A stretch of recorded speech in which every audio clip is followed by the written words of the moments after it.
Okay, hello people, good morning. Welcome to this the first workshop that is Intercultural Communication in ELT with Dr. Gabriela Ladron de Guevara de Leon. Gabriela Ladron de Guevara de Leon is an English and French teacher trained in service tutor, professor and researcher in Universidad Autónoma de la Ciudad de México. Her investigation has been directed to develop listening and writing skills, autonomous learning, and online tools to facilitate language learning. And she has a PhD in education. So let's welcome her. Thank you.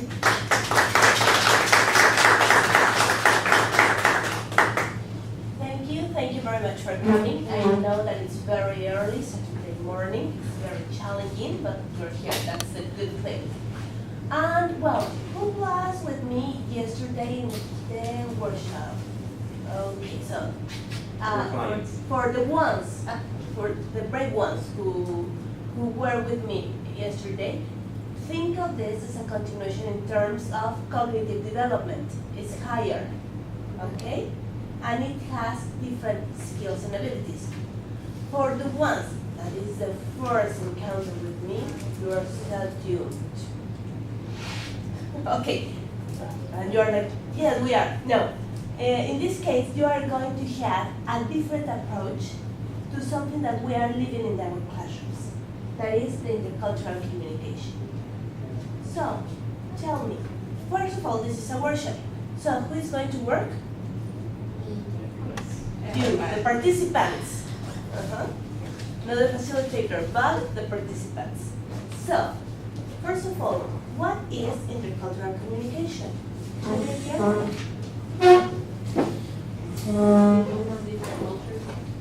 Okay, people from different cultures. Changing information. Somehow. Changing information. What else? Changing experiences. Experiences. What else? Communicating something. Okay, communicating something. It could be oral or Body language. written, body language. Okay, so you can tell me, I don't use that in my classroom. My classroom is not multicultural. Okay, let's check here. How old are you? Who is between 20, in their 20s, who's in their 20s? Okay, that is one culture. Okay, that is one culture. Who is in their 30s? Another culture. Older, another culture. So, only because of the age, you have different cultures. You are going to tell me how. Okay, music. Do you like the same kind of music? No. Lady Gaga. Do you love Lady Gaga? No. Kind of. Some of you maybe love Britney, or is it secret scene? And others maybe the Beatles. Yeah. Yes, everybody. I don't think so. No. So, different cultures. Who was born here in Monterrey City? Who wasn't? Different cultures. Who is married? Who isn't? And the others in between? Happily single. So, different cultures. Who teaches kids? Adolescents? Adults? And the others gremlins? Gremlins? Maybe. Okay, so if you check, you are having different cultures living in the same classroom. So the same happens with our students. You can say, but all of them are kids, and they are, let's say, 11 years old, and they come from the same kind of families. Really? Do they have the same kind of parents? Let's start with that. The same kind of beliefs, even if it is a confessional school. So we have intercultural communication in the classroom. So think about that. Not only about, oh yes, Mexican and American people. No, we have intercultural classrooms. And we hope we have intercultural communication. So let's check about that. we have some facts that we are living with right now. As you know, since let's say more or less 15 years ago, we started with that movement. Mexican government, well, governments first, it was states, then the federal government included English as part of the curriculum. Remember that Nuevo León was one of the first states to start with that. You don't remember your history? Yeah. You're like, yes, you said so, yes, we remember. And also another fact, university researchers use English. So, that's a fact. If you're working maybe with adults, who's working with adults? University students? Okay, so they need to read in English, publish in English maybe, and work in English. So it's a fact. We're living that. It's something that we need to live with. And another important thing, our own profession is changing. If you remember, no, maybe you're too young. When I started teaching English, it was yes, back in the 20th century. Yeah, literally, I started in the 20th century. And you're like, We all started in that century. Yeah. some of you are still young. Don't feel that bad. Some of you are very young. No. So, From the lesson. when I started, it was like, okay, I can speak English, so I can be an English teacher. Do you know how to teach? No, but I've been in Disneyland twice, so I can be an English teacher. Haven't you encountered those kind of situations? Maybe now that you are working, you know that it is different. At least you need a technical level to be an English teacher. So it is changing, but not everywhere. It's a tendency. In some cases, we need a BA in English to be an English teacher, or a master's degree. You know that in Finland, to be a teacher, you need a PhD to be elementary school teacher. Oh my God. So, we have that. Our professionalization is increasing. That's very good for us. That's why we can have this kind of seminars. And we have other kind of professionals. You, look at yourselves. You are here on a Saturday morning. So, okay, you are awesome. You are looking for new ways of being updated. That's essential. Now, those are the facts. But, however, I have heard certain comments, and those are real comments. I didn't make them up, okay? So when you look at them, those, Gabby, come on, what are you saying? It's not Gabby. Those are some comments I heard. The social opinions are not following these tendencies. For example, this is true, the comment, I mean, not the meaning. We're going to discuss that. Only native speakers can be good language teachers. What do you think about that? No. Okay, are you native speakers, all of you native speakers of Spanish? Yeah. Yes. So can you be good Spanish teachers? No. You gotta say subjunctive, pretérito, subjuntivo. I don't know What's the that? I don't know the grammar in Spanish. No. It happens. Can we speak Spanish? Yeah. And a very good level, I think. I mean, Oh. I hope you have, all of you have a very good level of Spanish. I don't know. Yes, come on. Like a C2. Yeah. And you're like, yes, you have. Okay. So, it means, but it's a social tendency that only native speakers can be good English teachers. In fact, if you have checked publicity, they follow that tendency. Have you heard of those online courses? Yes. With native teachers? They are following that tendency. So think about that. And we are going to discuss that later with intercultural communication. But those are some facts. Another one. British English is more elegant than American English. Have you heard that? Yes. What do you think? It's different. I It's like English. It's English. It's English in the end. What I like is the accent. What you like is the voice, right? No, I actually do like the accent a lot. Mm-hmm. But I think that's maybe what people like link with elegant. Mm-hmm. Just the accent. The English from London is the one that everyone loves, but if you go around England, there's some English that you cannot understand because they are mixing dialects with English. Yeah. And, Native languages. Uh-huh. and another important thing, is it all the English from London is at the same standard? No.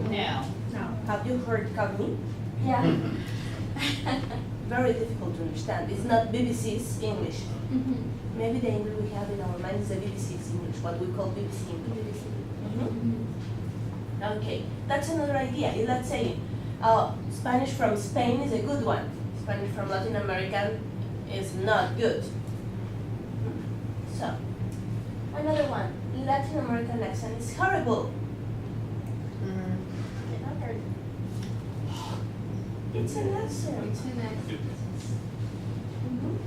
And you say that, for example, Indian accent is horrible. Yeah. It's an accent. Well, it's hard to tell.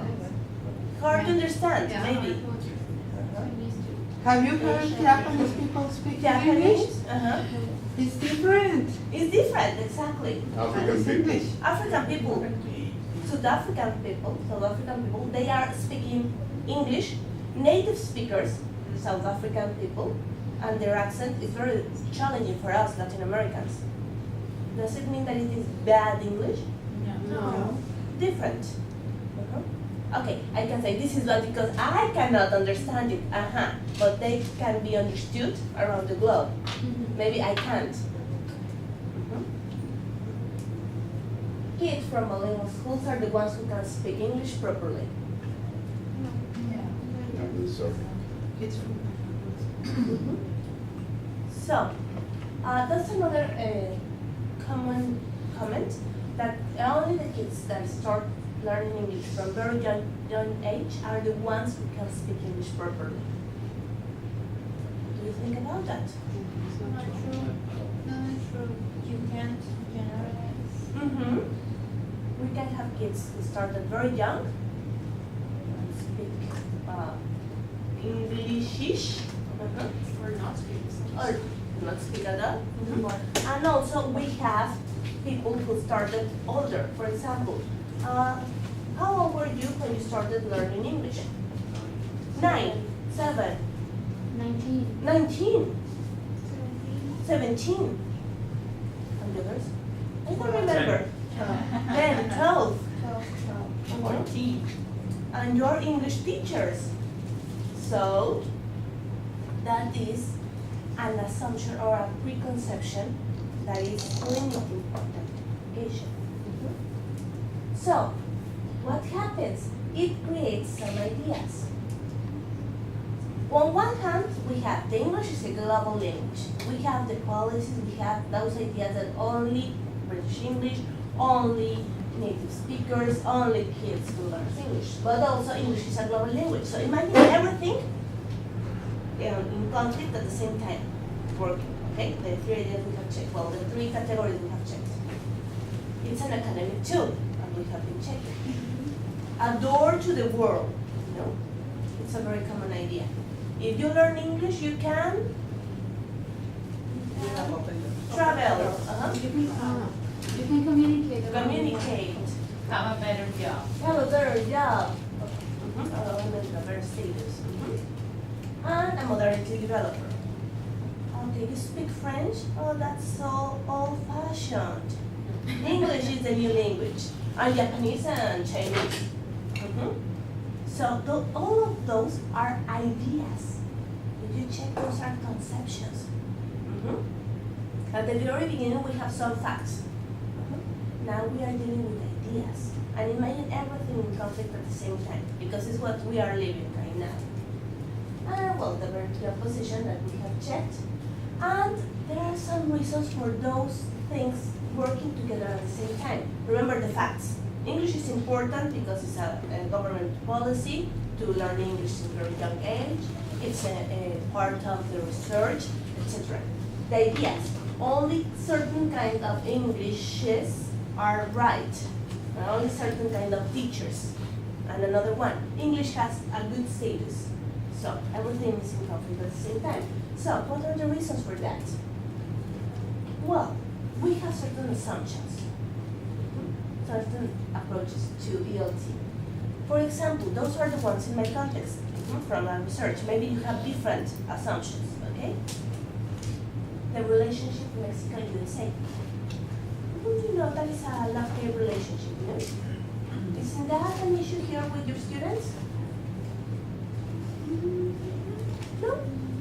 That they want to speak English to go to the United States, but at the same time they don't want to contribute to consumerism and all the stuff? No? No. Okay. Oh, they are pluralist ideas. Okay. But another one, organization. That they need to speak English because it's part of the global world. So everything is working at the same time. And if we add to this that every classroom is multicultural, as we discussed at the very beginning, wow, if we start analyzing that, it's very challenging, right? Start analyzing, it's not that easy, so what can we do? We have certain needs in the classroom. This is a fact. We have our programs, no? And we have competencies. We love that. And we have to integrate the competencies and the competences. Competencies. The cognitive, the personal, and social competencies. You know, the UNESCO and the education, etc., etc. But at the same time, we have to develop the communicative competencies. The ones who were with me yesterday, remember that those were the ones that we were building yesterday. The communicative competencies. At the same time, and in a globalized world, and with different ideas and different people working in the same moment, in the same classroom. Everything happening at the same time. And also, to foster the appreciation of cultural differences. And to regulate their own culture. Everything happening at the same time. So how can we do that in a conscious way? Because it's very easy to say, okay, of course, if we are working with competencies, we can plan based on competencies. Oh, very easy. And how can we do that? That's the point, and that's why you're here now, right? Well, because you're very convinced. Yes. So, if we don't work towards that, we can't have this kind of result. At least, inability to interact with the other. Okay, how can you say that? I'm right, you're wrong. And I'm not going to change my position. Haven't you been in that situation in the classroom with your students? Or the students among themselves? Yeah.